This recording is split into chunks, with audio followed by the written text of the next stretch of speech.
Good morning. It is about 6 a.m. It's 59 degrees, hence the sweatshirt. And I will link this Mama Puts Up sweatshirt. And my zinnias have really burst into color. It's a little breezy this morning. Hopefully it won't mess with my microphone too much.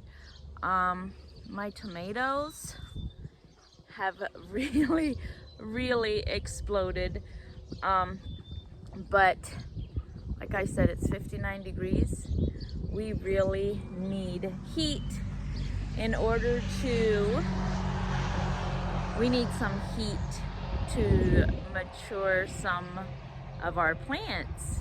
Our growing season is pretty short here, so we need a lot of heat to finish some of these plants up.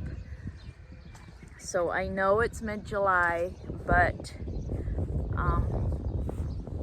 so we still have plenty of time to gather heat units to mature some of these crops, but we need them. I'm gonna show you the tomatoes that are hanging on. So we've got some real pretty tomatoes coming on.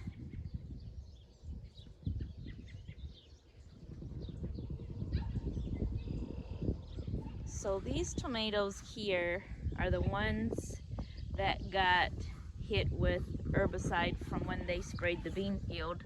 This tomato completely died, and you can see how this one has grown out of it and it didn't drop its fruit. This one is starting to come back, and this one as well.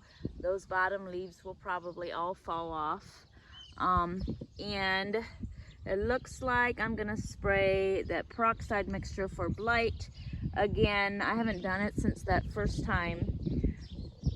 We had a family gathering on Sunday, and two of my brothers and one of my brother-in-laws, they raise produce for a living. That's how they support their families. And so they came to look at my garden. They said my tomatoes look very healthy and very happy, so I was proud about that. They disagreed about the tomatoes here on the end, what happened to them, but I know what I saw, and I know what happened. I know the timeline. So two of my brothers disagreed on what happened. One said it doesn't look like spray, like spray drift got them. The other said it definitely does. But when I explained to them that it's been about a month ago that it happened and they're growing out, then they agreed that it could be that. My mom was also visiting, and so in Pennsylvania, potato bugs were just part of our growing up. Like, we had to save the potatoes. So I was complaining to her about how many potato bugs we have this year. And she said, oh, it's not bad at all. They're gonna give lots of potatoes. So compared to what we had in Pennsylvania, the potato bugs aren't bad, but they're definitely worse than they've ever been in my garden. And it looks like I've got to bring the boys out here and have them pick off potato bugs this morning again.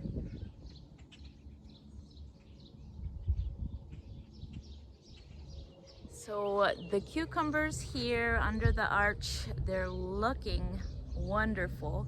We haven't gotten very many cucumbers yet. However, we planted from seed, so that, we direct seeded them into the garden. So it takes a little longer than if you transplant your seed. So we ate one or two fresh cucumbers, and I know that I always get this way with cucumbers. I see the blossoms, and then I expect there to be cucumbers, and it sometimes takes a while before the cucumbers really start hanging on. I don't know if it's pollination or if it's just the nature of the plant, because sometimes plants will abort their first blossoms because there's not enough strength and maturity there to support fruit. So plants will abort them, but I always get this way with cucumbers, and then 2 weeks later I'm drowning in cucumbers.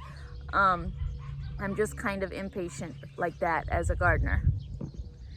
But this brings me to a question that I get a lot. Why don't I plant squash? Why don't I have any squash in my garden? Two reasons: space, and the family's not crazy over any kind of squash.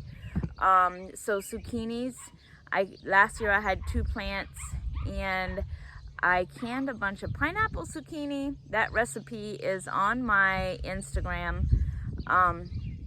And we're still using that. We don't use a lot of pineapple, therefore we don't use a lot of pineapple zucchini. And yes, they're very easy to grow and the pigs like them, but I just don't have the space. I mean, I guess I could have put them in here where my zinnias are. I could have put zucchinis in there. But like I said, if we eat them once or twice, the family's had their fill. More than half of the kids do not like zucchini in any way. And I think it's just, my mom never made zucchini when I was growing up. She never grew zucchini or any kind of squash. So I didn't grow up eating it. So I'm not crazy over it. I like it. But yeah, it's just not worth planting if the family doesn't really like it. Potatoes, we store those for winter. You know, sweet corn, green beans, tomatoes. I try to focus my space, try to give my space to the things that feed us all winter long. Last year I planted maybe 3 acorn squash, and we got dozens of squash, and I ended up throwing some to the pigs because we didn't use them all even in the winter, because the family's just not thrilled over squash. There's a couple of us that eat them, but so I devote my time and energy to the things that most of the family likes to eat, and that is the cultural foods that my husband and I grew up eating. Like, we are German all the way through. The Mennonites are mostly all German, and because they're such a tight-knit or such a closed culture, the culture is still very much how it was 100 years ago. So potatoes, beans, meat, their variety, the things they eat is not near as diverse as in some people groups in America. So we definitely have branched out in our diet since we've left the Mennonite culture, but when it comes to gardening, you'll still see me garden culturally the same way that my mom and my grandma did. So the peas are all done, the cherries are all done. Well, we have a little cherry, we have some younger, smaller cherry trees that might give enough for a pie. But as far as preserving the cherries, that's all done, and that was on Saturday's video. I published that on Saturday. So the next thing on my list is pepper cabbage, and I will be doing a video on that as well. But I've got cabbage that needs to be harvested, I have peppers that are ready, and I have carrots and onions. Those are the 4 ingredients that pepper cabbage needs to make it beautiful, and I'm excited because I have purple cabbage this year too, which is going to make it even more appealing to the eye, I hope. Sometimes with purple vegetables, once you heat them, they lose their color, but I'm hoping the purple cabbage doesn't do that. Very likely it will. The reason I said that's what you need to make it beautiful is you can make pepper cabbage with only cabbage, and it's just like pickled cabbage, and we eat it like coleslaw all winter long. But I will be taking a video and posting it. It won't be this Saturday, I don't think. But I will probably work on the pepper cabbage this week, because let me show you. If I don't harvest this cabbage that is ready, it's going to end up like that, and then I can't use it. Well, I told you that the peas are all done. This is where we pulled the peas out and we planted green beans.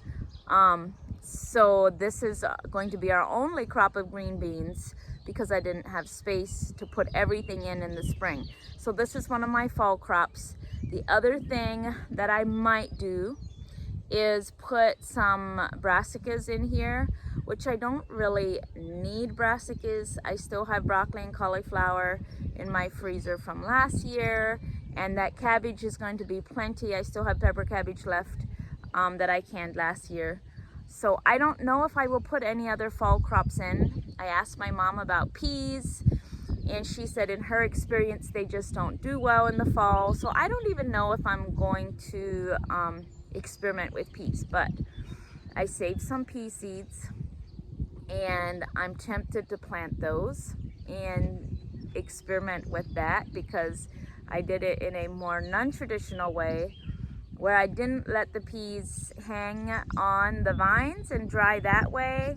I picked them just like I would for eating, and then I laid them on my dresser to dry, and I'd like to plant them and see how they work, because I don't know if I'm patient enough to wait till next spring and see how they work that way.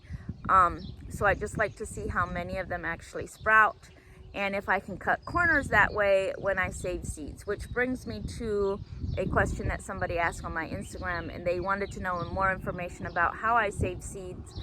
And I am actually very much of a beginner when it comes to saving vegetable seeds. I've watched my mom save her tomato seeds for years, so I'll probably try that. You know, sunflower seeds, I don't save them, I just let them drop where they drop, and then I transplant them to where I want. Zinnia seeds I'm new to saving, but I will be doing a YouTube video on that. That is quite fun. But I'd like to know that I can save vegetable seeds too. So I'll be experimenting and hopefully showing you as I go. So here is a green bean seed that I planted on Saturday, and it is now Tuesday morning, and you can see that it's already sprouted. I didn't water or anything. There is enough moisture down here for the seed to sprout, and we haven't had rain since then, but we had 2 inches last week, so there's enough there. There's enough moisture there, and I'm known to dig out my seeds and look at them. And yes, these are treated seeds. Here a couple years ago I had such a problem with voles getting in and eating all my seeds after I planted them, and so that's when I switched to planting treated seeds for a while, because it is no fun to plant something and then have something eat everything that you planted. So we then had some bull snakes move in, and even though I really did not like when the voles ate my seeds, I tolerated the bull snakes because I knew they were eating all the voles. And by the next year, so I started seeing a lot of bull snakes, like 2 or 3 years in a row, and bull snakes get really, really big. Anyway, but they took care of the vole problem, and that's been about 3-4 years ago. So it just goes on cycles like that. You have one thing that brings in the other thing, and I haven't seen any bull snakes in a couple years, so I'm guessing they moved on to somebody else's yard and ate all their voles, and hopefully my voles won't come back.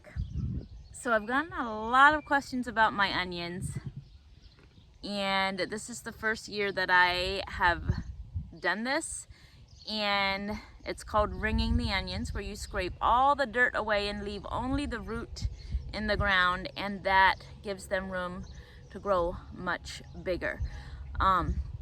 One lady said that they called it spooning the onions because they would take an old spoon and scrape all the dirt away, and I really, really love that term for it. So I'm going to show you how I spoon the onions. And because this is the first year I'm doing it, because I just learned about it, but I'm already sold on it because I can see the difference, because what I did is I just did some of them so that I can compare and see if it really makes a difference, and it does. So I am going to show you how to spoon the onions. So these here are some onions that I didn't spoon because I wanted, well, number one, they're kind of close together, and here's one that I haven't spooned. I don't know if you can see it. So I'm just taking my little hoe here. You want to get down and around that onion so that it can grow without any pressure on it, and you just leave just the roots there. So you keep scraping until the whole onion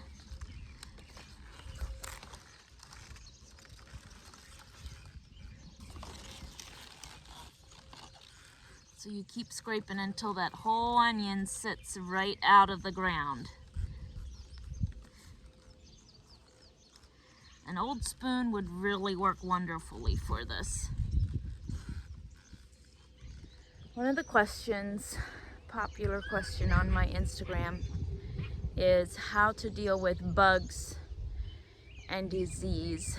And there is certain methods that I use, but most of all, you have to recognize that everybody has bugs and disease in their garden. It's just a matter of understanding that you live in a fallen world. There's not going to be any disease-free or pest-free gardens until heaven. And then we can have our disease-free and pest-free gardens. There's going to be droughts, there's going to be floods here, diseases and pests. You're not going to get away from it, but how you respond to it is what is going to either keep your joy. It's going to make the difference between if you have a joyful gardening season or if you don't. My raspberries, they always blight, but that's okay. That is the nature of this fallen world. I do what I can. I do the best that I know, and we harvest what we get, and we're happy about it, and we're thankful for the harvest that we do get. This brings me to pests and diseases often mean that your fruit is not going to be picture perfect. So your harvest is not going to be picture perfect, and if you're fairly new to gardening, a less than perfect harvest can sometimes make you feel like a failure. But as you garden longer, you realize that the produce that you grow in your garden is going to look different than what you've been used to getting at the grocery store, because especially if you don't use herbicides and pesticides on your garden. So your produce, and I'm going to show a picture of my tomatoes, my first tomato harvest from last year.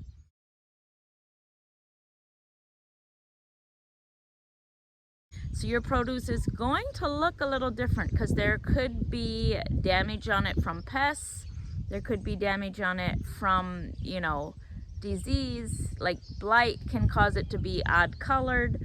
But it's okay. It's yours. You had joy growing it, and it's not going to be picture perfect like you envisioned because you've been used to grocery store produce. The amount of herbicides and pesticides and fungicides that commercial produce growers have to use to get that picture perfect produce is probably an amount that you don't want on your garden, or you wouldn't be gardening because you want to feed your family in a different and better way, and that is very likely why you are gardening. So learning to accept less than perfect produce is part of keeping your joy while you garden. Learning to accept that there is going to be disease and blight, but that doesn't mean that you can't have joy in growing things out of the earth that God created. That's where the joy comes in, and keeping your joy while you garden through all the pests and diseases and blight. That is what you're going to be inspired with for next year's garden. I'm going to show you how. Okay, back to the tomatoes. So last year my tomatoes had thrips or aphids. Either one of those can make your blossom. I think actually my zinnias have aphids and I'm gonna show you. It makes the blossom kind of deformed. Like it's not a picture perfect. There was another one that I saw, and that is probably because something is feeding on the blossom. So it's just a little wonky. And my tomatoes had one of those. They had thrips or aphids, and I saw, because the blossoms looked wonky, but they outgrew it. But I'm gonna show you a picture of what my first tomatoes looked like and how I giggled over them, but I knew what had happened.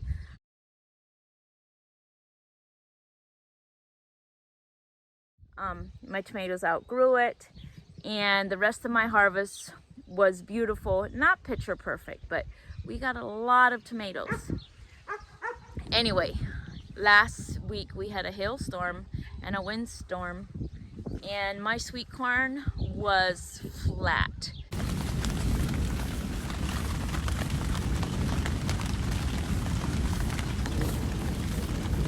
Laid down, gave up, and some of it was broke off, but look at the beauty of what sunshine does. You can still see that some of it's leaning a little bit, but it reached for the sun, it stood back up, and that is what I want you to do when you see bugs or disease or blight.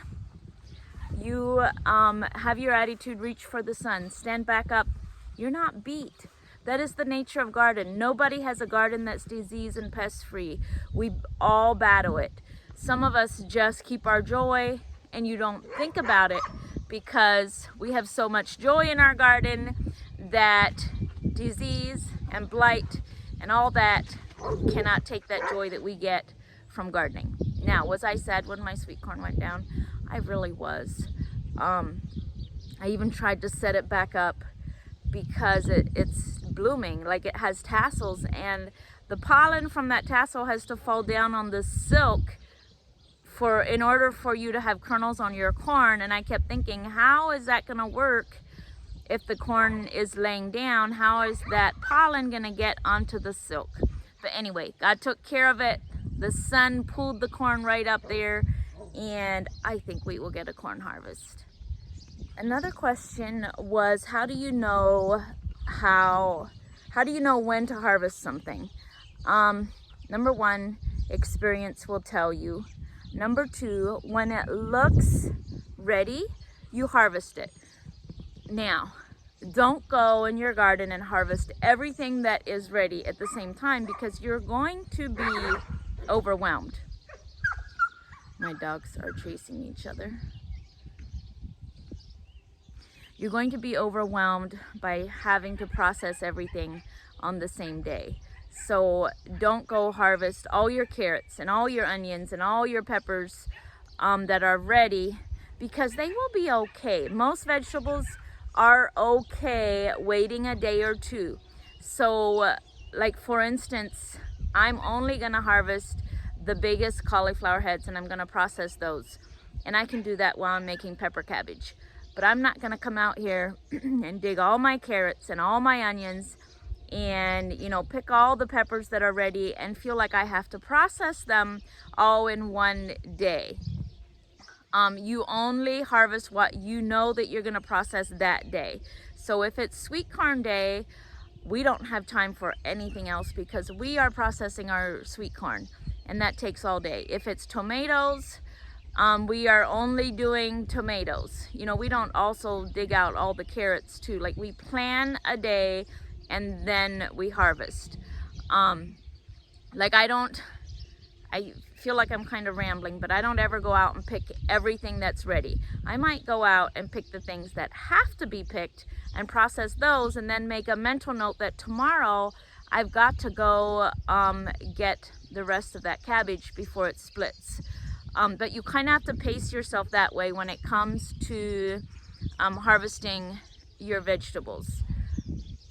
And here is, you can see my lettuce that has bolted, so we won't eat this anymore because it'll be bitter. But it will bloom, and then I will put a paper bag over it and gather all the seeds that way. And I'll show that when the time comes. I will show that on a garden video, a garden tour. And most of this is not an intentional, oh, I'm gonna let this one go to seed. Most of this is, oh, we are kind of tired of eating salad and I don't want to harvest it because then I'll have an empty space and it looks so beautiful. That's what this is the result of. But I'll save the seeds, and you know, then we all win.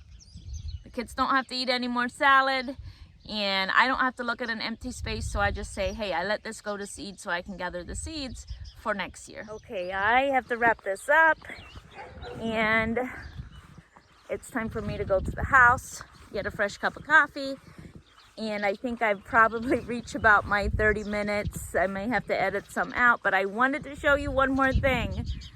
So we've been harvesting a lot of black raspberries. They go into the freezer, and you can see how badly they're blighting, but we're still getting a nice amount of black raspberries. But you remember last week how I showed you how I trimmed off the new growth? And here you can see where I trimmed off the new growth, and look how it's sprouting already. This now, instead of one cane that is bearing berries, I will have multiple canes that will bear fruit. Here's another one, and you can see where I trimmed it there, and then it's branching out, and I will have double the amount of bearing canes as I would have had otherwise. And yes, this is my poor little grape climbing all over here. So before I go to the house, I've decided that I need to harvest some of my cauliflower, because otherwise I'll get busy doing other things and I'm going to forget that this cauliflower really needs to be harvested before it bolts.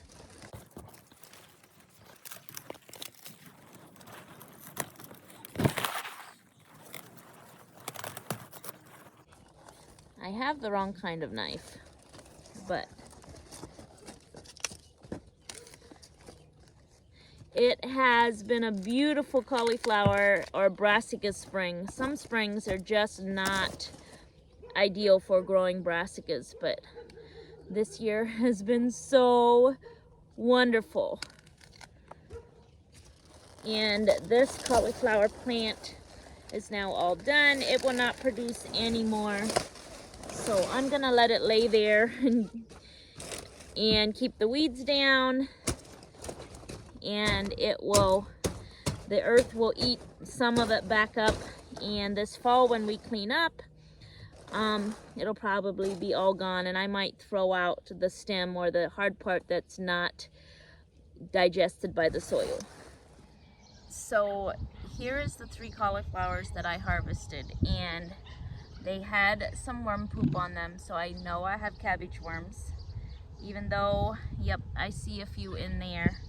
And this spring, surprisingly, we didn't have to battle them too bad, but now they're here.